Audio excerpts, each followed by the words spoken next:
Honorable Michael Moncrief, the Minister of ICT and Postal Service, invited guests, Court Canada, Narsala Tinke, Ujela Kodi, Japan Eton and Aircola. Who were by Anaran Code, the room. Put a jam mantin, and a fruit be a cordy, take a jam. By an Daman Diabate, Nacha Patron of the day, Kedaman Diabate. Kevalo, Iran, Japan, near Cola.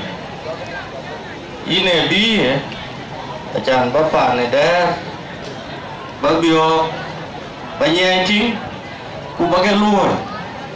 Bagaloi kaku, wa bagaloi time do. Acan lono community, acing gaya gaya yang kotin, kan elang avanjol, anmu buma ejol tuai magon, for the last 13 years, kan ebande. Badan kia loi, uki ejor, ekedip. Bayi makol, kiko, where kogu nonging, ai kaku. Time lu, kati bagai yang minggu, bagai dilian mana dia, bagai dilian makwai. Ini kaki kibi, ini kaki kita walking ni ekola. Palu yang lah, lon community, aje nengmui.